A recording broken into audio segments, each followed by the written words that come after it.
Hello and welcome to the Beyond 6 Seconds podcast. I'm your host, Carolyn Keel, and today I am very pleased to be here with my guest, Kuda Biza. Kuda is a serial entrepreneur who started his first company when he was 9 years old in Zimbabwe. Over the course of 10 years, he's successfully launched 6 businesses.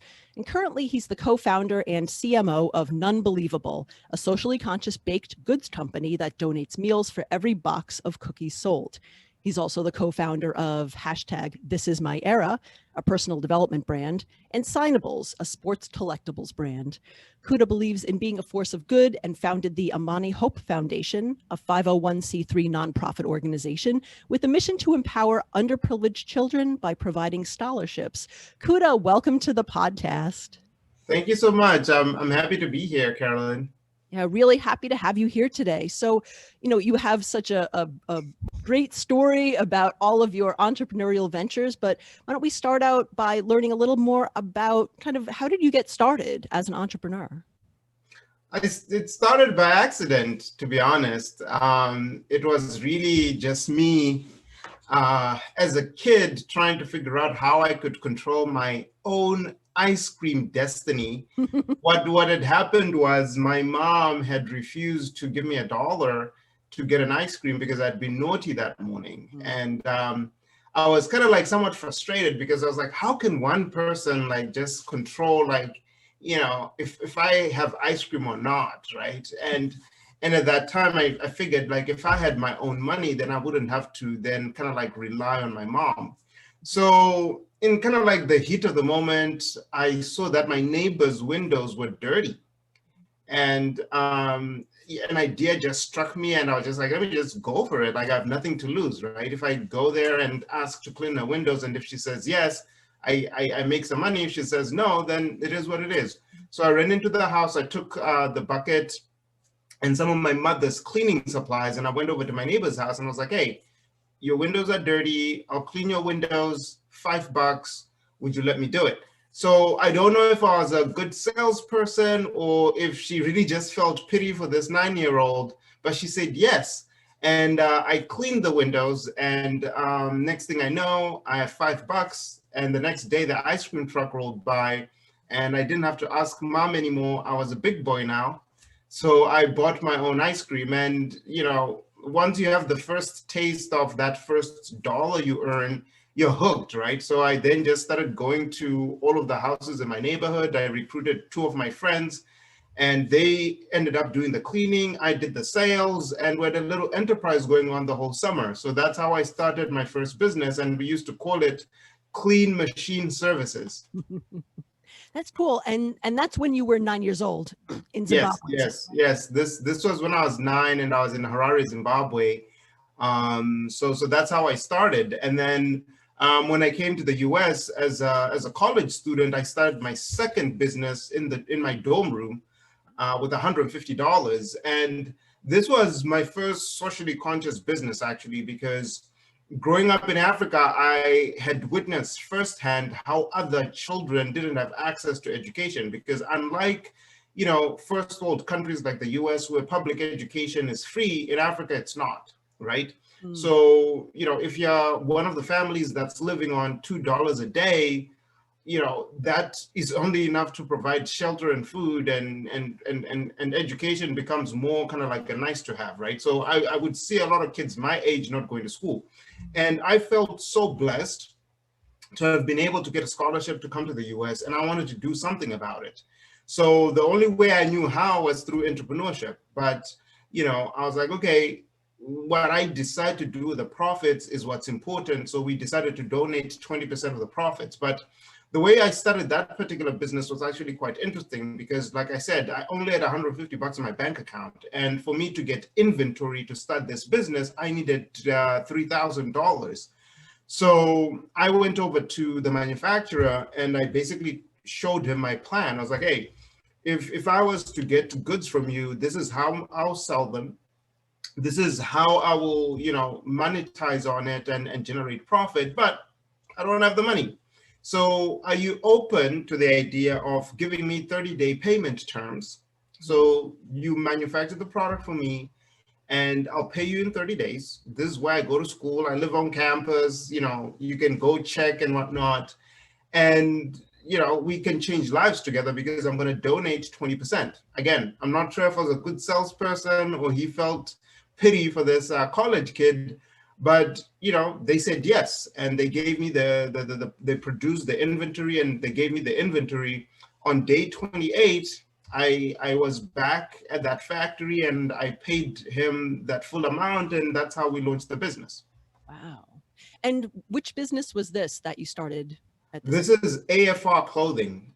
So it's an apparel line, and like I said, we would make apparel and socially conscious, Afrocentric themed clothes. And we were doing it to educate kids in Africa. That business has actually sent over 100 children to school in Africa, and we actually have some of our initial cohorts actually graduating university now. Wow, that is really cool. So, you've started a whole host of different businesses, from your first business in your early days of window washing to clothing. And then in your bio, we talked about your socially conscious baked goods and sports collectibles and personal branding. How do you choose which topics to start a business on? I don't choose per se per topic. I identify problems that I believe I can solve. And I think that's that's the definition of an entrepreneur. An entrepreneur is a problem solver, right? And I think if you approach it from that perspective, where you're looking at it, so like, hey, what problem can I solve in the marketplace? What value can I give in the marketplace? I think you have a much better, footing to succeed. So, let's look into the cookie company, for example. The world honestly doesn't need another cookie company, right? If you go into a grocery store and you just look at the options you have just in the cookie aisle in one grocery store, it's a dime a dozen, right? Go on Amazon, just type in the word cookie. More than 7,000 results show up on Amazon when you type cookie. So for us, we obviously had to identify what is the problem we're trying to solve. And once we identified the problem, the product just becomes more of like the vehicle that you're using to solve it. So like, let's say with the cookie company, we identify that, hey, there wasn't really a baked goods company that has a social issue that they're really solving, right? You have Bomber Socks, right? It's a sock company. They do 1-for-1. So they're kind of like solving that in apparel. Tom's Shoes was doing it in footwear. And you have Warby Parker doing it in eyewear. So for us, it was like, we have an opportunity where we could really kind of like go into the baked goods space and really attack it. And everybody loves cookies, right? And cookies became the vehicle. But for us, the key problem we're solving is connecting customers that really want to give back and make a difference through our brand. So people then get to buy cookies that they would normally buy, but now they're willing to do it with us because we're solving a problem. And in this case, it's making their dollar actually have more impact than going to another brand. That's great. So you're really solving multiple problems at the same time. It's like, I make a purchase as a customer, I get my cookies, and I'm also, as you said, my dollars are making a larger impact for social good. So that's great. Like what we've realized is that, as human beings, we have functional needs, emotional needs, and social needs, right? So the functional need is like, hey, I'm hungry, or I need a dessert, I'm craving a cookie, whatever. It's functional, right? You eat it and, that craving is solved. But then there's the emotional need of like, you know what?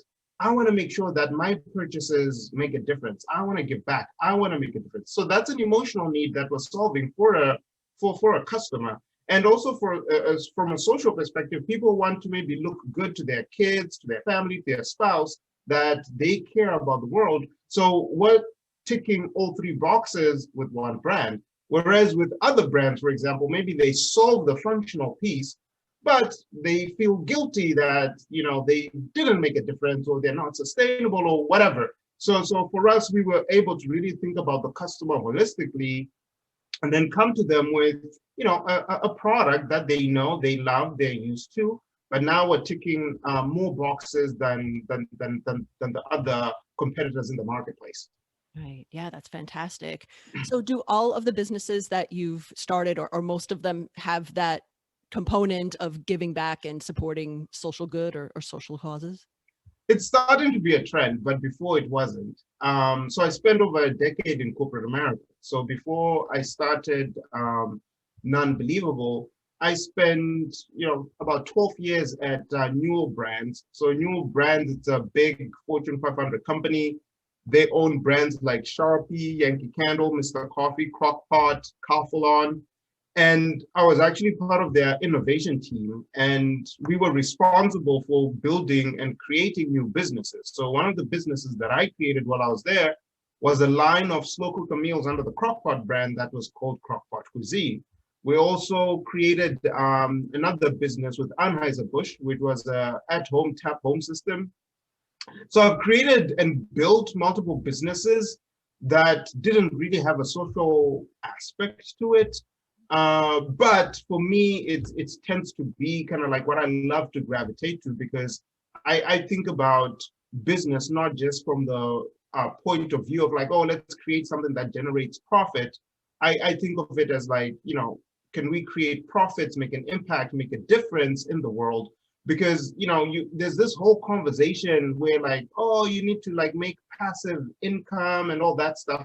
I'm thinking about, can you make passive impact, right? Where you're changing lives while you're sleeping, right?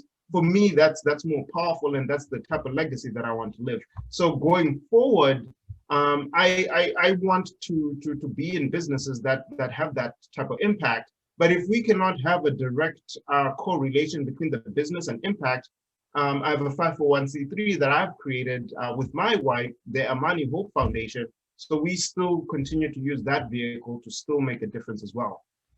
That's fabulous. I think a lot of people, especially these days, really feel like they want to make a difference, and maybe they don't know how, or they just feel like problems in the world are so big. It's, where do you start? But, businesses like yours, it sounds like, is a very quote unquote easy way for a consumer to give back and have that extra impact with their dollars to really support different causes. Absolutely. Yeah.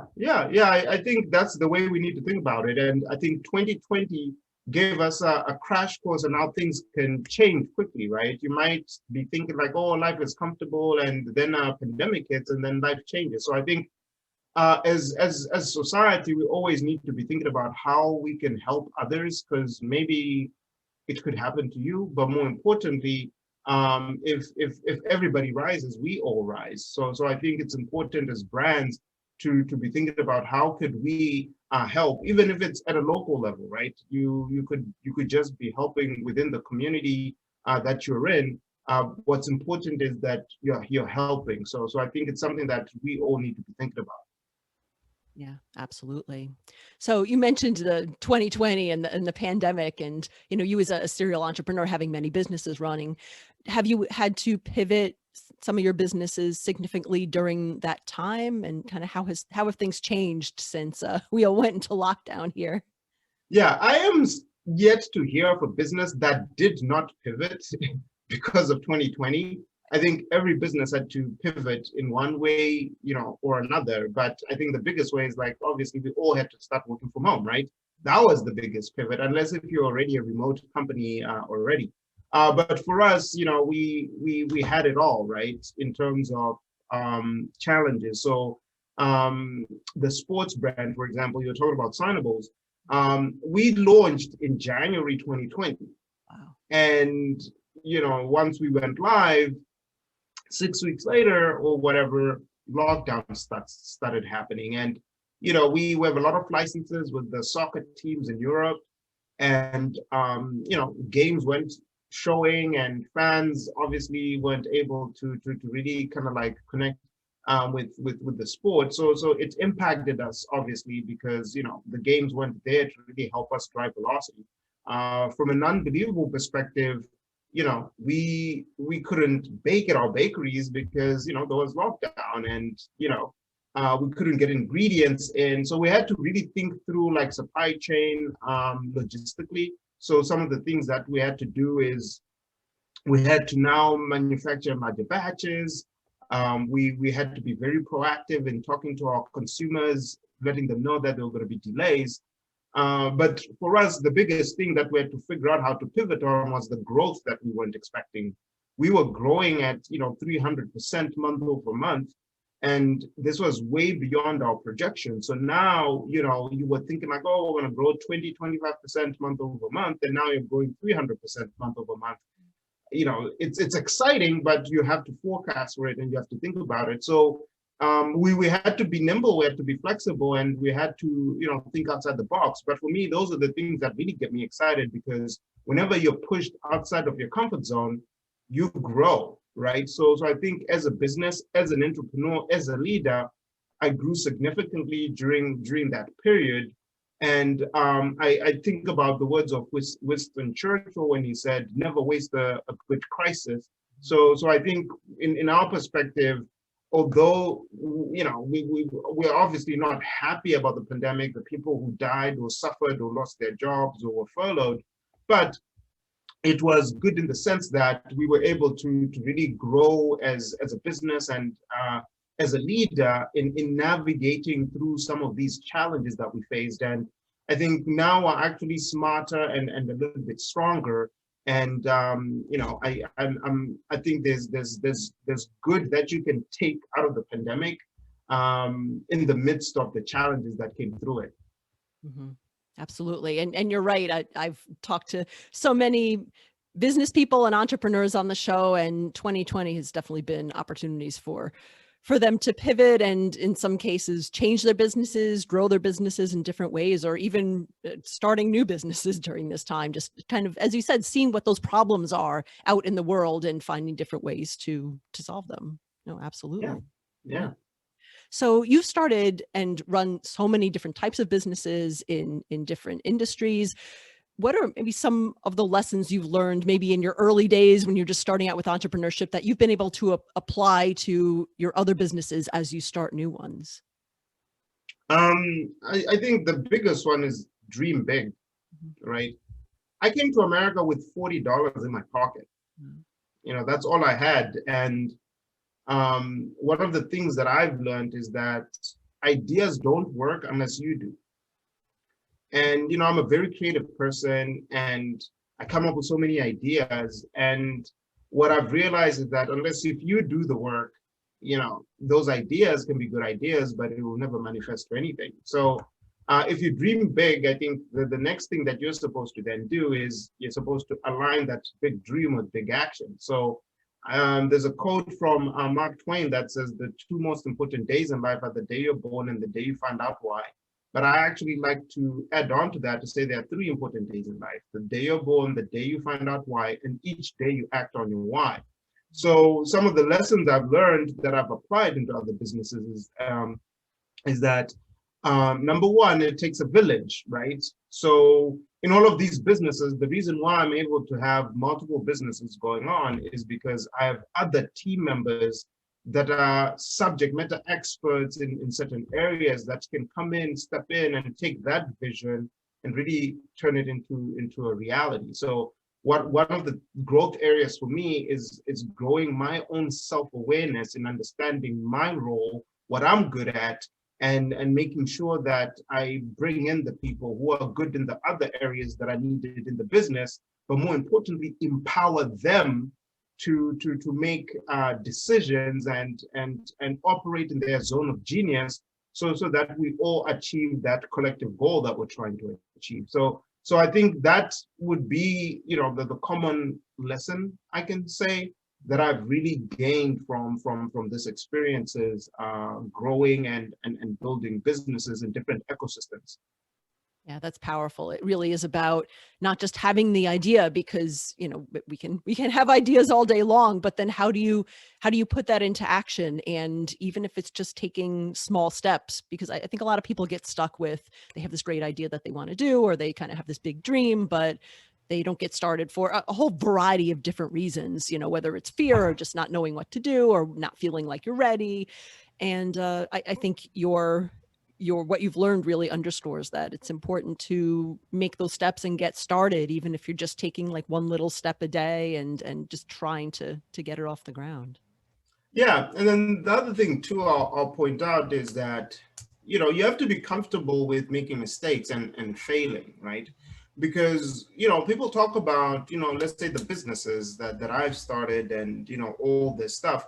But sometimes what's lost in the conversation is maybe some of the businesses that have failed, right? That's, don't make it into the bio, or within the businesses that are out there, some of the things that we've tried and failed along the way. So I think as a leader, as a business person, as an entrepreneur, you should embrace, making mistakes. You should actually be happy, because what I've seen is that um, the times that I've grown the most is the times when we've made mistakes, because then you figure out what not to do, as you're operating, and you quickly figure out what to do.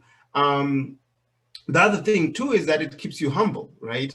And it keeps everything in check. And I think it's super important as you're building and growing to just always stay grounded, because if you start making decisions, especially with with an ego, I think it's easy for you to actually then make mistakes at that point in time. So I think just embrace failure and make sure that you take it in stride, and you view it not as failure but as a learning experience. And the more you fail, the more you learn. And successful entrepreneurs, you can see, or you can tell by looking at the number of arrows they have in their back, meaning that they've failed so many times, so they have all these arrows of wounds in their back. But then when they find that one thing that works, they take it to the next level. And it reminds me of the Spartan creed, which says, sweat more in training so that you can bleed less in war. So I think that's, for me, the biggest mindset that I have is like, hey, as we're building this, let's learn, let's make mistakes and whatnot right now, so that when we really get to the big stage, we've failed all we can, we've optimized the business, and now it's just nothing but success going forward. Absolutely. So those failures actually prepare you for your future successes, because you're always learning something, and you're also taking those risks, so that, when you take risks, there's obviously a risk of failure, but you need to stretch yourself. And as you said, dream big, so that you can kind of move forward and build the strongest businesses ultimately that you can. Yeah. And one thing I'll add to it is that I gave a TEDx talk recently, and I was talking about what I call conscious risk taking.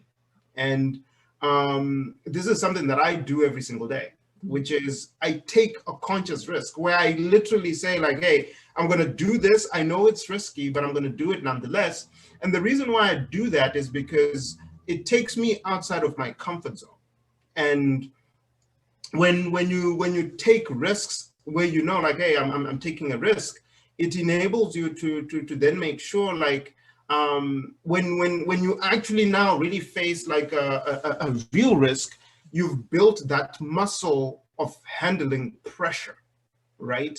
And that's really what you want to do is every single day, do one or two things that really get you outside of your comfort zone, where you're taking a risk, so that when that big moment comes, and this is kind of like an act of God or a pandemic or whatever, you can face that real risk, because you've practiced how to handle pressure and how to deal with making these types of decisions. So those are some of the things that I do every single day, is consciously take a risk.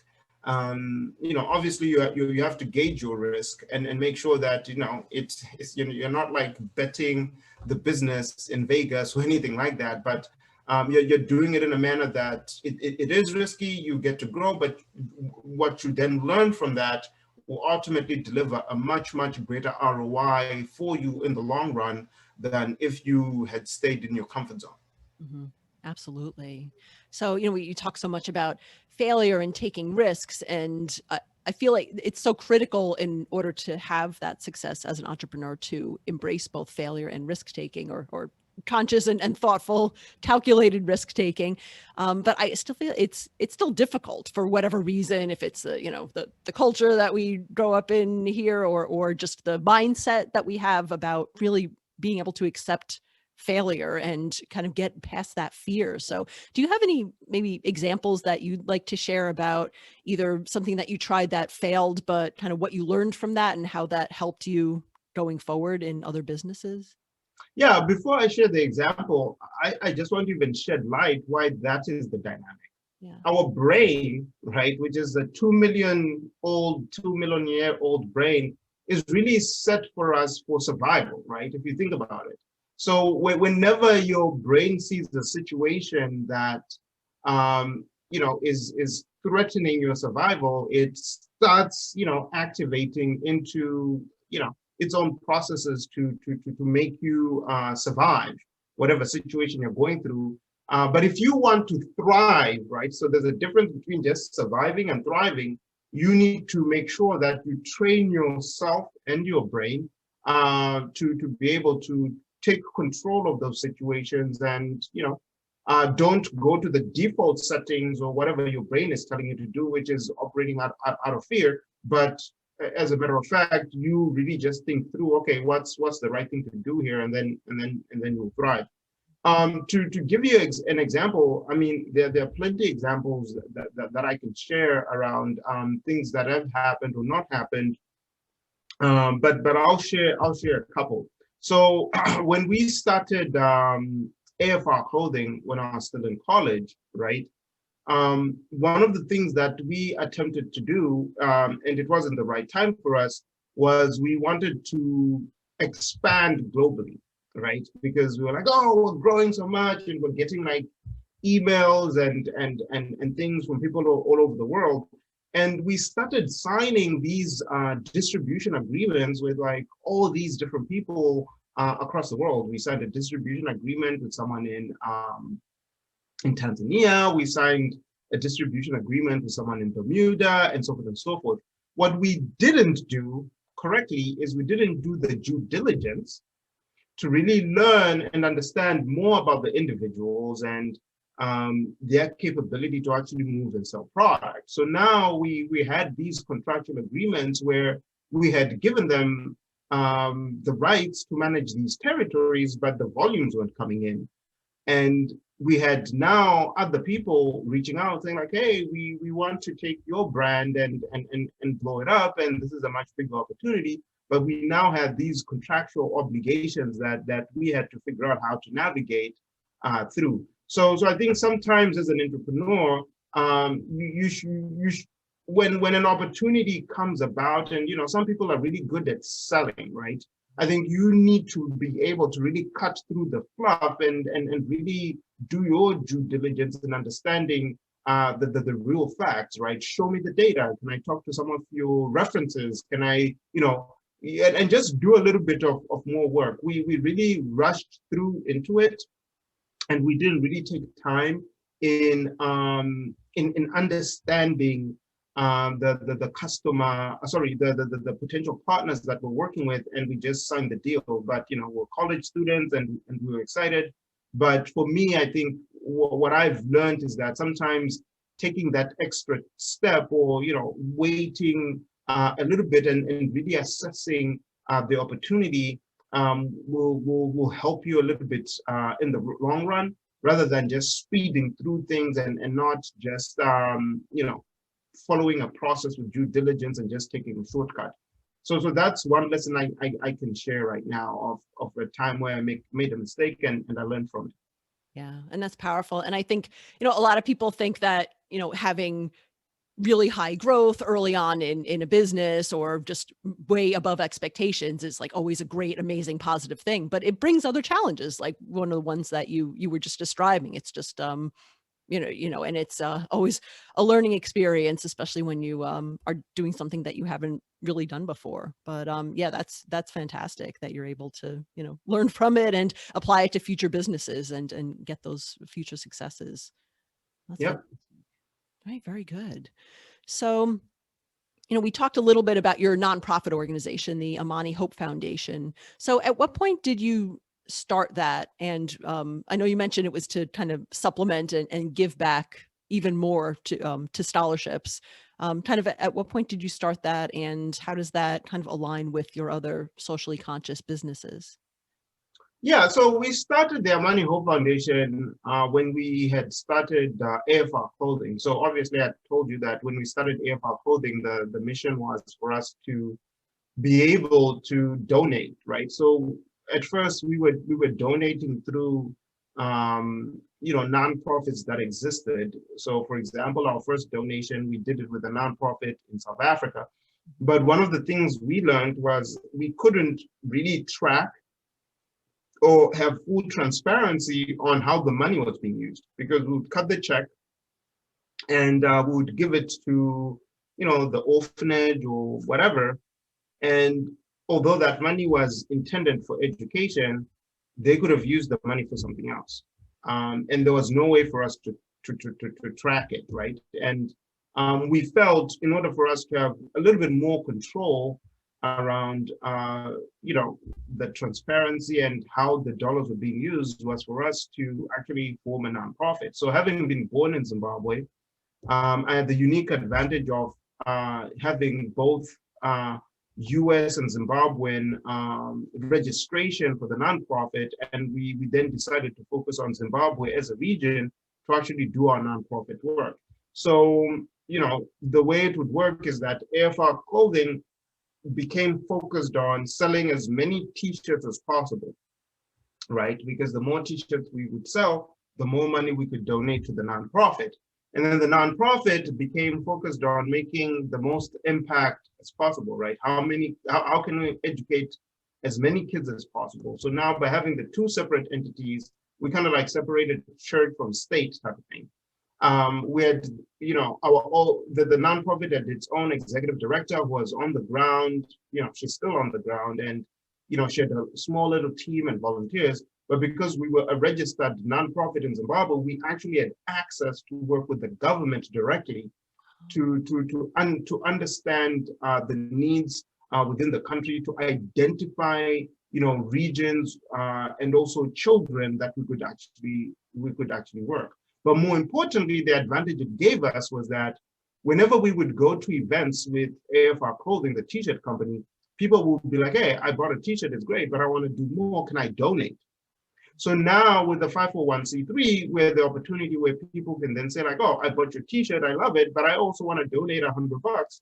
So then say like, hey, just donate to the nonprofit. And through some of the relationships I had when I went into the corporate world, we were able to get some brands to donate to us. So like, for example, Mr. Coffee gave a donation and so forth and so forth.